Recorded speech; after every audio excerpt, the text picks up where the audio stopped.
Pedro, hey, congratulations on this new series that just premiered in the United States called Joan. Thank you so much, Kate. Thanks so much for having me. I'm really It's glad. getting I'm really glad to be here with you. it's getting a lot of recognition overseas, especially over on your side of the world in the UK. I mean, how do you feel about that people are talking about this series? I mean, it got a really nice reviews. Especially when it premiered just by September last year in the UK, and Sophie Turner did an amazing job as the lead character, and also I think all the production effort to recreate London in the 80s also is very noteworthy. So we've been receiving lots of kind of good reviews about it. So tell us about you being on board this project. What initially drew you? What was the pathway that got you onto this project? I mean, I met the director Richard Lexton when we were shooting a commercial, and then he was already prepping this project. It was like a very soft prep. So I he invited me to pitch. Uh, he was receiving talking to different DOPs, and then I was one of the DOPs that he invited to pitch for the show. But when I read the script, I really fell in love with the story of this woman that is kind of divided between the glamorous life of a jewel thief in the 80s in London and also the struggling, mom on the run, from a very difficult background. So I thought that was very, very interesting, very dramatic, yet very thrilling. So I just pitched it for the show, and then Richard really liked my everything that I was suggesting and proposing for the visual aspect of it, and then I got the gig. So, Pedro, tell us about your approach. What you actually pitched to Richard that got you this gig in this case. What was the approach that you wanted to showcase for Joan? Yeah, I mean, we, this is for me what the most interesting aspect of it is this constant clash of cultures, the constant clash of worlds that Joan inhabits. So she comes from a very kind of poor background in the UK in the 80s. The 80s sometimes is kind of overly remembered as a very pop, colorful, frivolous decade, but it's also a decade of struggles, of recession, of Cold War, of nuclear, menace. So this, and she also lives between two worlds, as I said before. So she's, you know, living this glamorous life, working with diamonds, and then also suddenly becoming very wealthy. But also on the other hand, losing her child to foster care, struggling to have a family, struggling to take care of her daughter. So it was very interesting to combine those two worlds. So I conducted like a research initially on the 80s films. So I wanted to get a sensation of the 80s look. My main references were Brian De Palma's Scarface and Wim Wenders' Paris, Texas.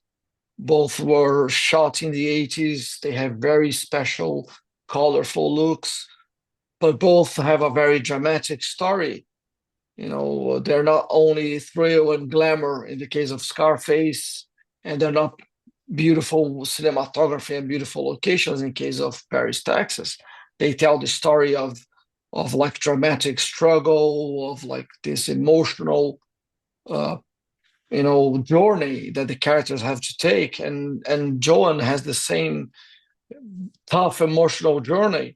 So that was the thing, bringing the 80s into it, but with a like an emotional aspect of it. So So in this case, to keep the 1980s aesthetics, because like you said, we think of the 1980s as very bright and colorful. Do you try to soften that up a little bit because this is much more of a dramatic series? Yeah, exactly. So that was the idea was use the colorful and also the kind of polished image that the 80s had, but I created a visual treatment that all the colors were not so saturated, they were not so bright, not so colorful. So I would light all the scenes, all the colors, but the way we graded, the colors are a little bit subdued. The contrast is very soft as well. So it kind of, it has kind of a memory feel to it. It has a kind of emotional. The blacks are not very dark; they are kind of a little bit lifted. The highlights are not very bright; they're a little bit dimmed. So that's also a way of making everybody kind of remember or connect to the 80s, but also connect to the emotional side of it. It sounds very challenging, especially on the lighting scheme of things when you're going from one set to another. Yeah, I mean, the prep is very important in this case because when you come up with those ideas, you have to test to make sure you're gonna be able to accomplish them on the day because it was a very tough schedule. We shot for 18 weeks. We mostly in the UK, and then we went there for one week in Spain when the character travels to Spain. And so we tested the lenses, we tested the camera filtration, then we tested lighting schemes for the lead character. How should I light her face? The director was also he really wanted her eyes to be lit all the time because it was very important to see her emotion, to see her thrill when he's about to commit a crime, and also her emotional struggle when she's about to lose her daughter. So we tested everything. We created all these visual references. Everything was during prep. And then we started to shoot. Everything kind of fell into place. We're very happy with the dailies, that it looked good from the top. So just carry on. Then, we had a plan how to make those things happen. And they did. I'm glad we accomplished it. When I was watching the series, I actually noticed there's a lot of setup shots throughout this entire series that must have been an intense work between you and Richard, the director. Yeah, and also, because since the character navigates, she goes to so many different places. She goes to so many different diamond shops and to fancy hotels. She impersonates, uh, she creates characters in order to commit the heist that she want to commit. So it's always like a deceiving trick. So we had to. It was, and also being a period piece was so difficult to create and stitch everything together. For example, in the first scene on F1, then actually is a heist on F3. Uh, she's in a hotel room, like in a presidential suite. This set was like one of those very big mansion houses in the UK that we built as a 1980s um, presidential room. And then the lobby of the hotel was shot on a small town mayor hall. Hmm. And then the facade, the exterior of the hotel, then we shot actually in a hotel in Birmingham. So one location, one hotel, we were spreading three cities. So this kind of thing was really, it was kind of a maze that we had to navigate. The production designer was very helpful. We would, take the pictures and put everything together. So this gotta connect. And then it kept going for the whole series. We had so many different sets. to come up and to create that. It was really a joy in the end to be able to create and light all those worlds. Now, I want to ask you about the consistency of cinematography between London and Spain, because those are two different countries, and it's also two different atmosphere. Because obviously, Spain by the beach, very bright, very sunny, very scenic, and then London is quite the opposite. So, how did you want to handle something like that, or was there a plan to handle something? I mean, we obviously we wanted Spain to be because in the story it makes sense. It's her first trip abroad, so she is really kind of mesmerized with everything. So we want the audience to feel that way. So we kept the same look. And then the first time I saw the first shot we did in Spain with the London look, I said, no, we gotta push a little bit. So we decided to. It was like an approach like having two different film stocks. So we had like a film stock for London, which is the majority of the story, which is like as I described before, it has like a soft contrast. The colors are a little bit subdued. And then we went to Spain. We went to kind of, I wouldn't say an ectachrome because it's not that colorful, but in comparison with London, it feels really colorful and really kind of contrasty. But it was really intentional. And she comes back from Spain. She was super tanned, so it kind of enhanced that in the first scenes when she comes back from Spain, and then we let it fade away and goes back into this soft contrast look. Now, do you have different approaches when it comes to because this is even though this is a dramatic series, there are small thrilling action sequences in there. Do you have a different approach when you come to filming those scenes? Yeah. It was one in our mood boards from the top that we wanted some scenes to be really organic and really emotional. So we were doing handheld camera, the camera really close to Sophie Turner to kind of breathe with her, feel what she's feeling. And there are other moments of the show that we really wanted to be kind of stylized. So it was like on a steady cam, on a dolly or a crane. Everything was kind of more perfect, let's say, like more polished because we wanted this. So when we present Joan on App One and this presidential suite, it's a track-in, really stable on a crane, going over all the furniture around the room to review her. She's literally it's like almost like a perfume commercial. She's super well lit, no shadows. The skin is very soft. Everything is really polished. And when we go back in time, when it, with her little daughter in Kent, and then we go with a little bit grittier. The light's a little bit harder. There's no filtration in the camera. The camera is a little bit unstable. So we had two approaches. It was really intentional to create because we wanted the clash of the worlds. So we're always playing with that. Sometimes the super sexy, the diamonds and the heists are super thrilling, and then sometimes it's very dramatic. The camera is shaky. The camera is unstable, and then the audience can feel that insecurity that the same way she's feeling.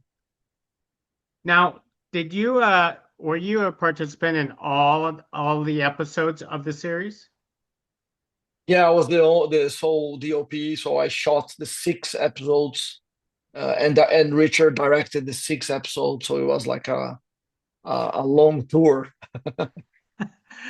So I then mean, for I kind of like it.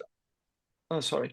I was going to ask you like for yourself, what's the difference between like shooting, all these episodes compared to shooting like films for yourself?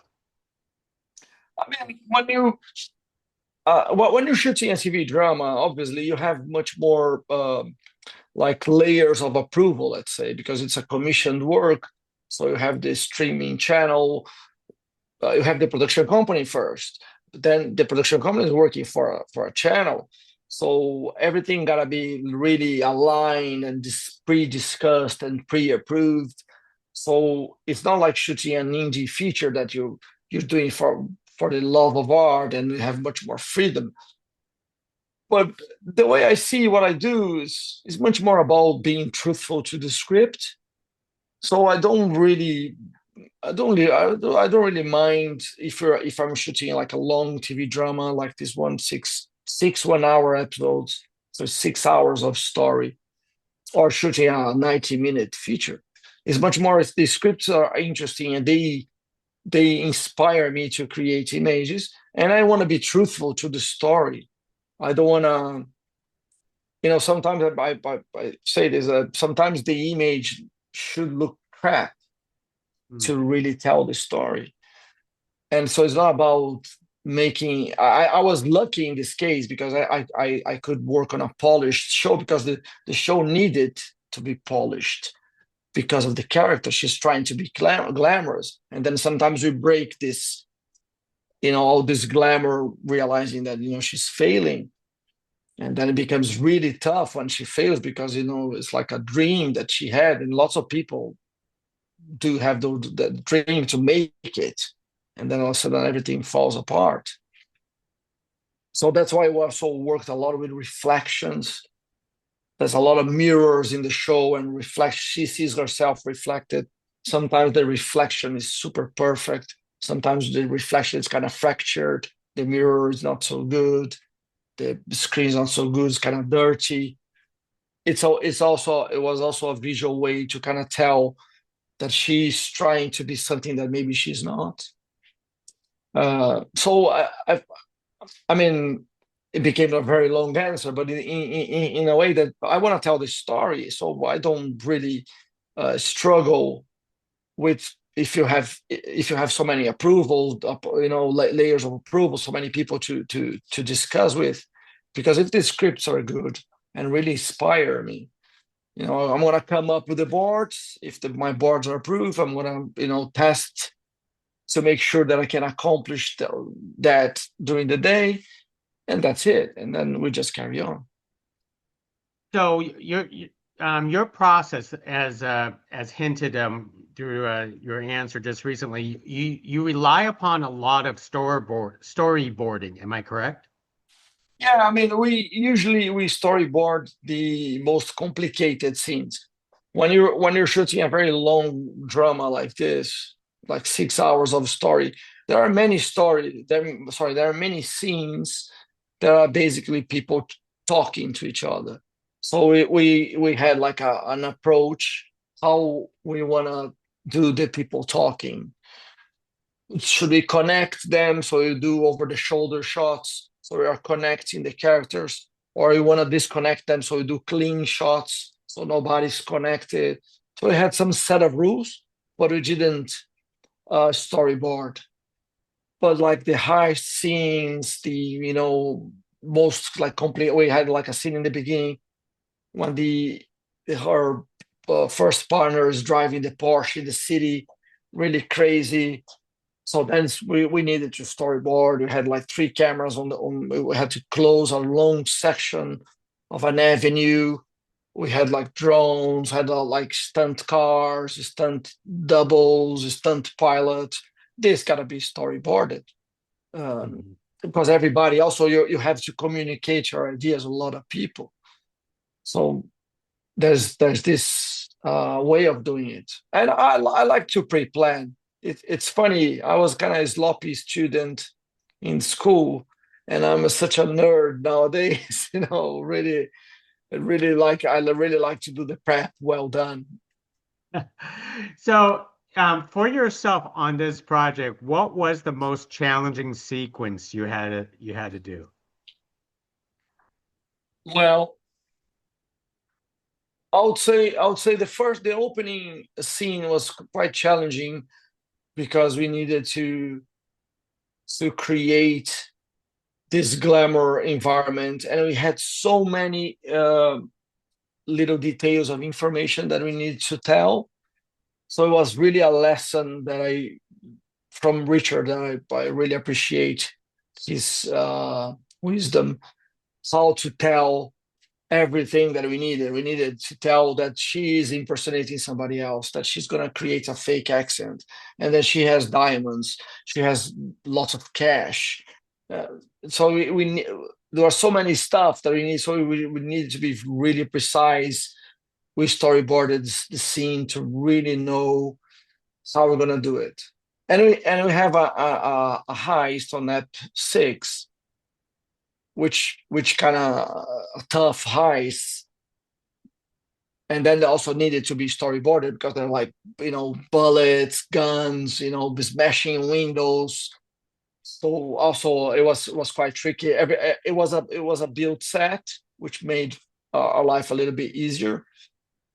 But everything needs to be pre-planned. How many takes of the actor smashing the windows we're gonna have? This is the kind of question that comes up, and then the production asks you, how many takes? I said, I don't know, three. Okay, so three, but all of the windows three times, because we have like 12 windows. So it's going to be 36 glasses. And then, oh my God, how long is going to take to put them back again? So, all those questions that come needs pre-planning. Wow. And I'm Well, glad look, I'm glad it worked out. no, I'm glad it worked out. It's a great series. So, Pedro, about yourself, how did you get into cinematography? Did you go to school for this? No, I actually I start I went to business school in São Paulo, Brazil, where I'm from, but obviously I wasn't fit for business school, and I really wanted to work in the movies. I really wanted to make images, so I got a job as a trainee on a production company in the camera department because I liked cameras, I liked photograph, but I was a trainee, and then I started to climb up the ladder, as we say, and then you're a trainee, then you're a video operator, then you go, and then you're a loader, and then you go climbing, and then after 10 years, I did a master degree in cinematography in Spain, in the University of Barcelona.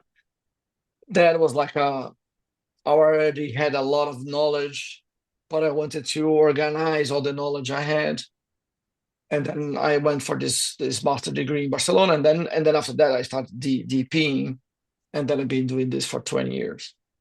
Wow. So how did you end up in London? I mean, you're very far away from your home country of Yeah, Brazil.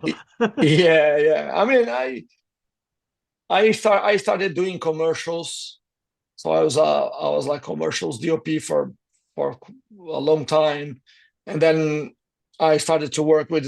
Sometimes they would come to shoot in Brazil, like international directors, and I started to work with them. Some of them liked my work, so they hired me in London, in Germany, in the US. So I started to travel around, and then I started to do feature films in Brazil as well. So it was like kind of a natural process. Well, the same what happened doing commercials in Brazil and then doing commercials abroad was the same doing narrative in Brazil, and then I started to do narrative abroad. And then most of my work nowadays is in the UK, and then so I'm London based now. It's been a while actually. Well, as an international man yourself, working all over around the world, how do you adjust to the different styles of all these different directors from country to country? This is I really think that film language is a universal language. I think that everybody that speaks film language. So in a way, it's very easy to communicate via references, via visual references. So I like to create boards with pictures and also with film clips. So I'm suggesting how we should frame, how we should light, how the camera should behave, and then it makes easy the communication. The only thing that I struggle sometimes with people from the east that they read from right to left. Mm. So when you're composing a frame, we have a tendency, because we're all Westerners, we read from left to right. So we have a tendency to put the important information in the frame in a certain order or way, because that's how we read. And then the other day I went to Dubai to shoot a commercial. And then we're just kind of struggling with stupid stuff because I wanted to put like an object, in the left third, and the director wanted the agency actually from Dubai. They wanted the in the other side of the screen, and then I realized obviously they are reading a different order, so that's on a different sense that of direction. So that's how they read. So that's the only thing that I have to improve in my vocabulary. And for yourself, Pedro, do you have that inkling desire? Because usually the next step is to become director yourself. Do you have that desire to, someday to start directing, to head these projects yourself? To be very honest with you, I don't have. I'm really a team member. I'm really a band member. I like to work as in a collective form, and I really see myself as a translator of the DOP's of the director's ideas into images. That's I see the role of cinematographer as a translator of the director's ideas into images.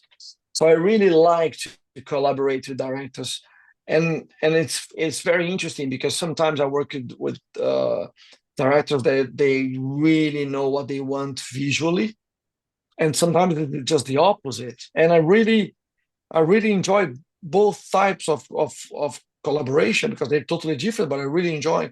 Sometimes I can be more like a really aid on one part, and sometimes I'm much more focusing on the lighting and shaping the light because the director knows what lens he want to use or how the camera behave, and then I focus on the lighting. Sometimes I need to help the storytelling aspect of it. So I like to be the bass player, let them play the guitar, do the singing. I just be there, grooving in the corner.